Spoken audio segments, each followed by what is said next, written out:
ညွတ်လာပြီနေဆိုတာမြတ်စွာဘုရားလက်ထက်တော်ခါကာလတော်ကဖျားဖြစ်ပြီးခုနှစ်နှစ်မြောက်တဲ့ဝါတွင်ကာလမှာမြတ်စွာဘုရားဟာတာဝရိန္ဒနတ်ပြည်တက်ပြီးအဘိဓမ္မာတရားကိုဟောကြားခဲ့ပြီးဒီကနေ့ဒုပြည်ကိုပြန်လေကြွလာတဲ့အမတ်တရားနေဒီနေ့ကိုပဲအဘိဓမ္မာခါတော်နေလို့ဆိုတာအဘိဓမ္မာခါတော်နေဆိုတာအဘိဓမ္မာတရားဟောတာကဝါဆိုလာပြီးတော့တရားရည်စပြီးတော့ဟောတာတရညွတ်လာပြီးနေဆိုရင်ပြီးတယ်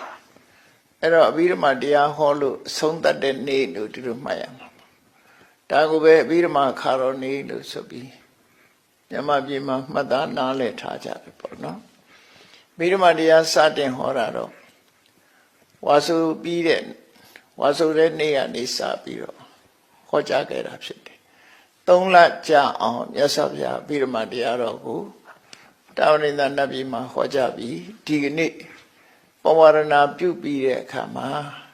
တာဝရိန္ဒနတ်ပြည်ကတရားမင်းဖန်ဆင်းတဲ့ရွှေဆောင်နှံငွေဆောင်နှံပရမညာဆောင်နှံလို့ဆိုရဲ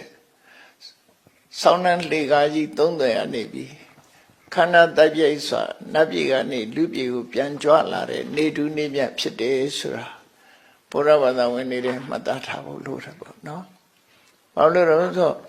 ဒီသရင်ညွတ်လာပြီနေဆိုရင်သရင်ညွတ်လာပြီသရင်ကျွတ်ပြီဆိုပြီးတော့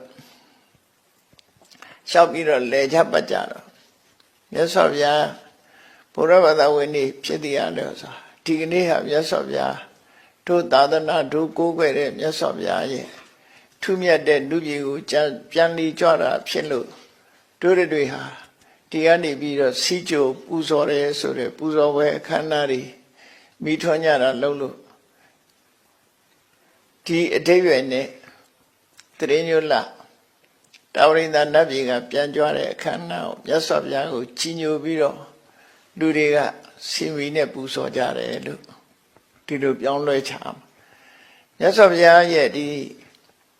အဘိဓမ္မာတရားမဟောခင်ကသရင်ညွတ်လပြည့်နေ့မှာမိထွန်းတာတော့ကတ္တိကနက္ခတ်လို့ခေါ်တဲ့မိနက္ခတ်နဲ့ပတ်သက်ပြီးတော့ထုံတန်းစင်လာအရာမိထွန်းကြတာဖြစ်တယ်ပေါ့ဘုရားဘာသာနဲ့မပတ်သက်ဘူးဂျိုးကိုပူဇော်တဲ့အနေနဲ့မိထွန်းကြတာဖြစ်တယ်အခုအိန္ဒိယနိုင်ငံလူတွေကဒီပါဝလိဆိုတဲ့မိထွန်းမွဲကျင့်ပါတယ်လို့ပဲကိုယ့်ရဲ့အစဉ်လာရလောက်ကြတာမြန်မာပြည်ကဘုရားဘာသာဝင်တွေကတော့မိထွန်းတာတော့အဲ့ဒီကတ္တိကနက္ခတ်ကိုပူဇော်တဲ့အနေနဲ့မိထွန်းတာမဟုတ်ဘဲနဲ့မြတ်စွာဘုရားကိုကြိုဆိုနှုတ်ဆက်ပူဇော်တဲ့အနေနဲ့ဒီကနေ့သရင်ညွတ်လပြည့်နေ့မှာမိထွန်းတယ်လို့ဒီလိုအဓိပ္ပာယ်ပြောင်းပြီးမှတ်မယ်ဆိုရင်ကိုလုပ်တဲ့အလုပ်ဟာအဓိပ္ပာယ်ရှိပြီး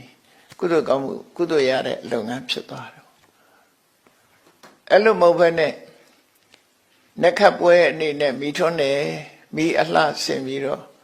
မိထွန်းတယ်ဆိုရင်နတ်ပူဇော်တဲ့ပုံစံမျိုးဖြစ်တယ်ပေါ့ဘုရားဘာသာတွေကတော့ပြောင်းလိုက်တာဒါဒီဖျားကိုးစုပူဇော်ဝဲဆိုတာလည်းပဲအဲ့ဒါလိုပြောင်းထားတာဖျားကိုးစုဆိုတာဂျိုကြီးကိုလုံးကိုပူဇော်တာငကောကဘုရားဘာသာဖြစ်လာတဲ့အခါမှာဂျိုးပူဇော်တာမဟုတ်တော့ပဲနဲ့ဖျားကိုးစုကိုပူဇော်တယ်ဆိုတဲ့အဓိပ္ပာယ်ရှိတဲ့ပူဇော်မှုဖြစ်လာဂျိုးပူဇော်တာကတော့ကုသိုလ်ရမှာမဟုတ်ဘူးပေါ့နော်မြတ်စွာဘုရားကိုပူဇော်တာဆိုတော့ပူဇော်တိုက်တဲ့ပုဂ္ဂိုလ်ပူဇော်တာဖြစ်သောကြောင့်အတိုင်းမသိများစွာအကျိုးရှိတဲ့ကုသိုလ်ရတယ်စိတ်ထဲမှာအာယုံပြုလိုက်ရုံနဲ့ပဲကုသိုလ်တွေအများကြီးဖြစ်သွားပြီတော့အဲ့ဒီဝန္တာပိတိကုသိုလ်ဟာ